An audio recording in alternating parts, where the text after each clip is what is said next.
but I will try to keep it as succinct as possible. I promise to end this by about 1:05, so that at least we give 20 minutes for the discussion.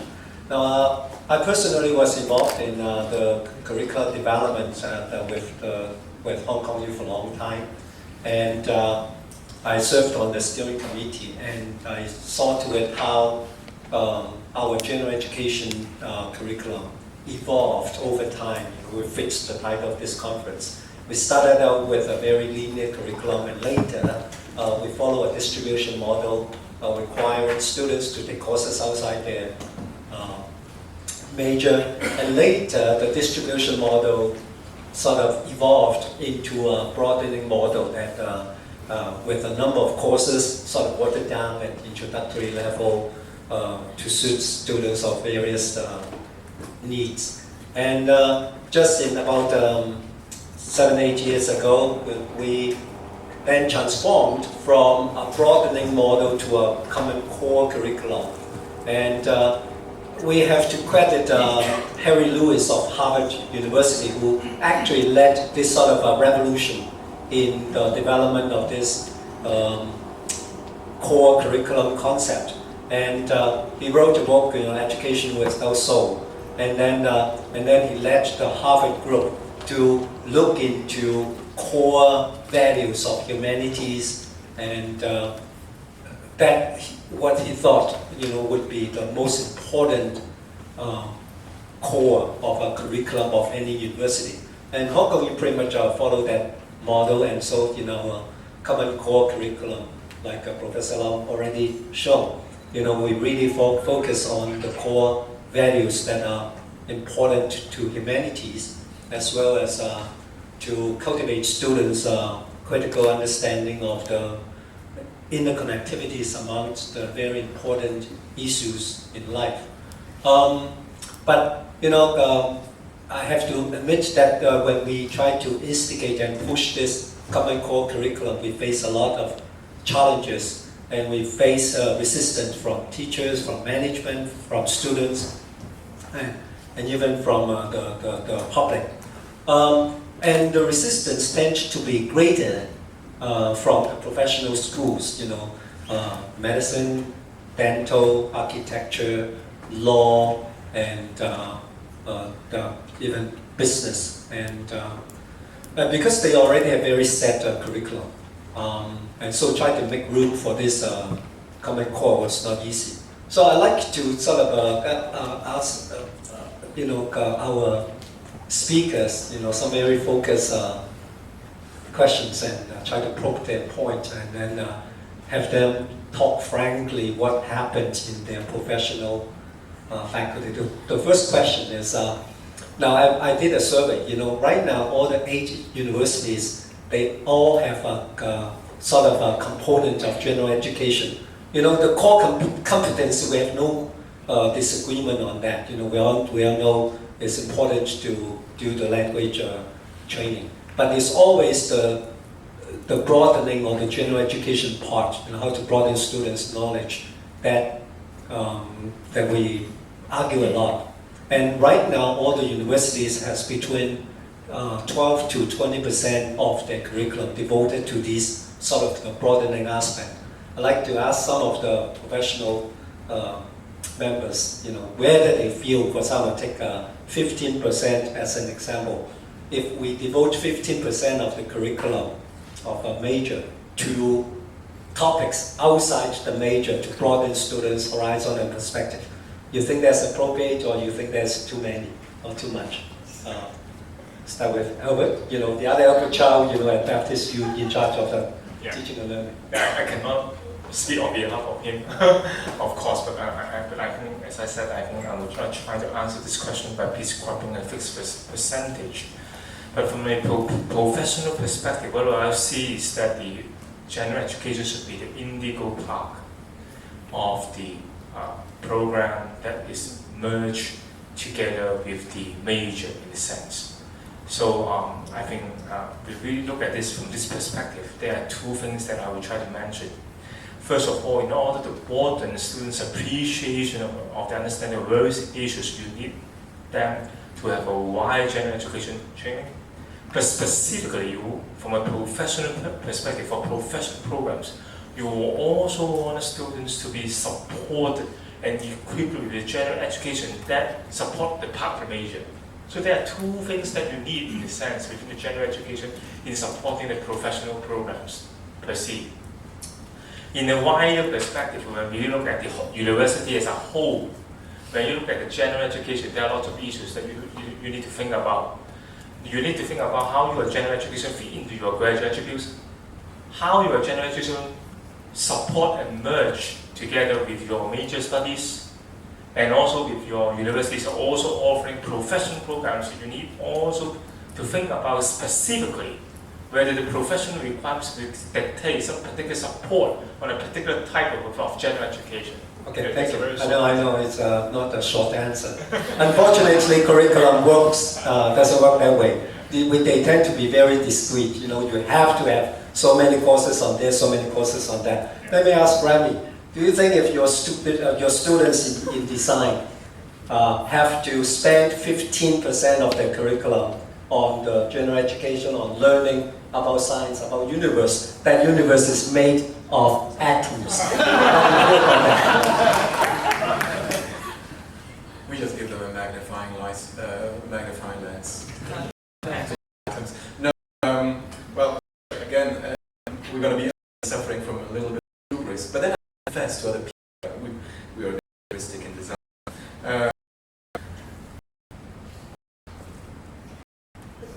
Is already a general education in itself, because it sits on sciences, and so we absorb, the fundamental truths. So we need to be familiar with them. We need to know them. And, as we deal with materiality, as we deal with scientific deduction and induction process, we need to understand how the nature of things work. So it's already part of the DNA.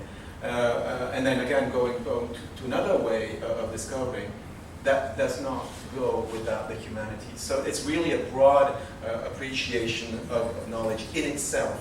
And again, so I mean, there's so many keywords here that pop up in these kind of conferences. Evolution and transformation.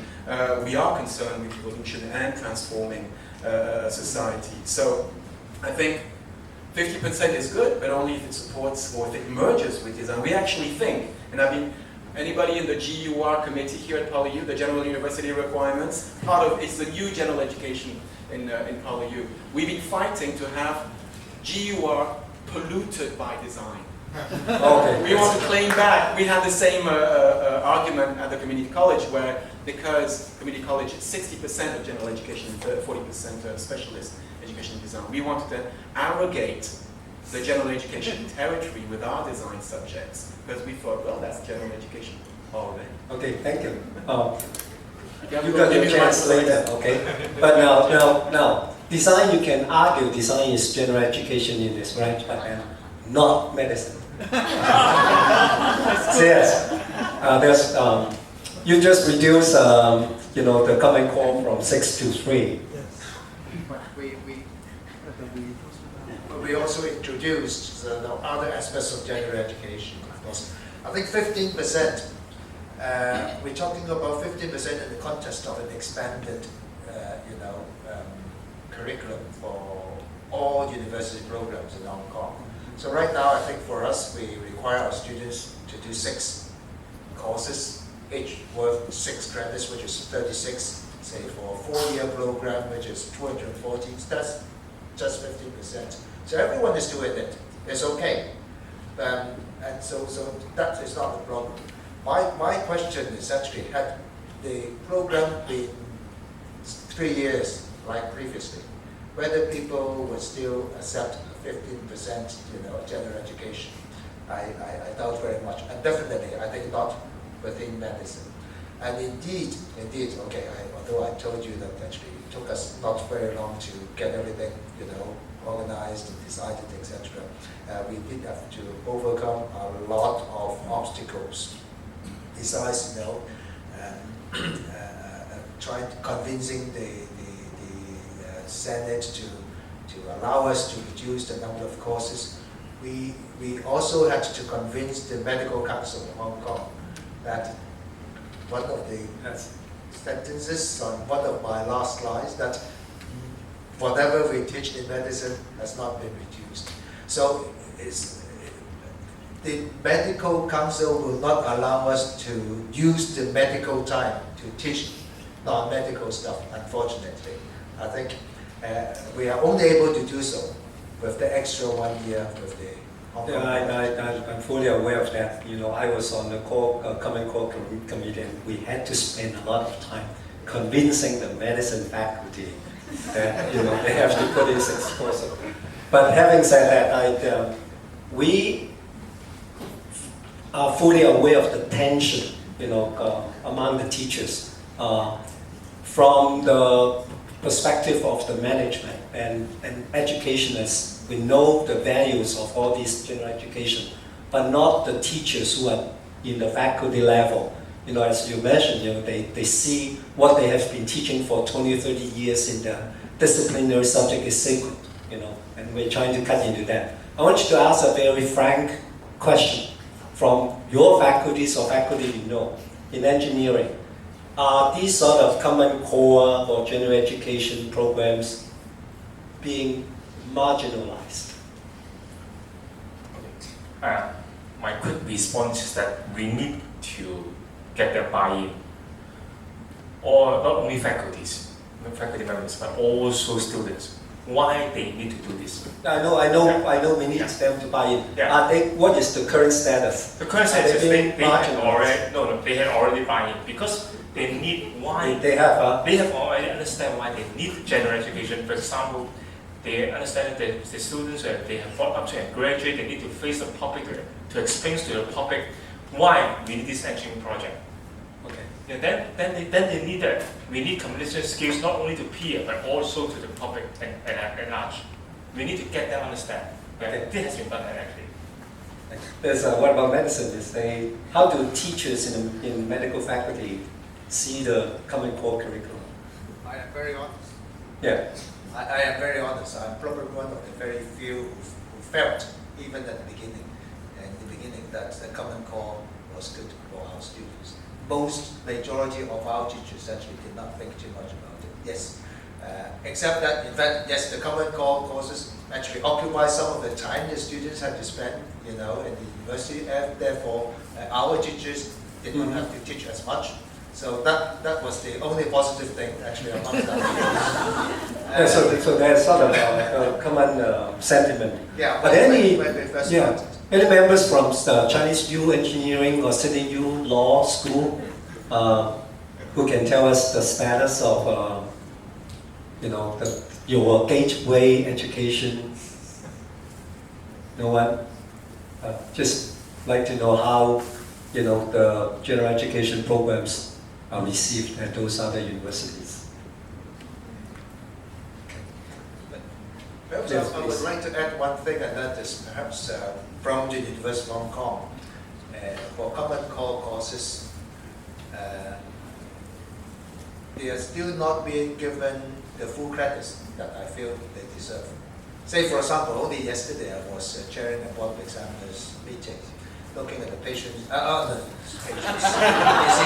you see what we think, you know. Looking at our students, you know, transcripts and the GPAs, deciding whether they should have, you know, a 2-1, 2-2, or first class honors, etc.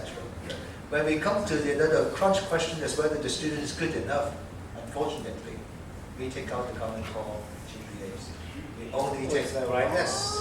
That was makes sense. So I think, no, but this is not just our faculty, this is university, right? No. Yeah, no, this is university.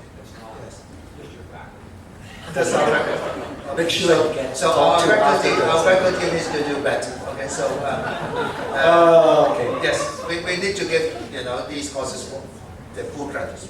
Okay, Professor Fu, I have saved the mother of all questions for you. Now, this is a question that we got asked sometimes. You know, we talk about the core competency. We don't disagree with that. You know, you talk about Tony Wagner's 7 generic skills, whatever. Now, when it comes to internet banking, we know how people hack into your account and try to transfer out your money to theirs. Would you rather trust someone with a good core communication skill, analytical skill, very innovative, very presentable, very social, or a PT or a nerd, who just very specialized in writing codes, trying to find glitches in the computer code and to prevent the bank from being hacked or your account being unencrypted? Yeah, thanks for the question. But I overheard all the questions and answers because we all know these kind of things like all the honorable guests sitting in the auditorium. No such simple question and no such simple answer. Yeah, because if you want to whether or not you choose this side or that side, it's only based on the statistics. Usually, like the professional teacher, they want to teach more professional courses.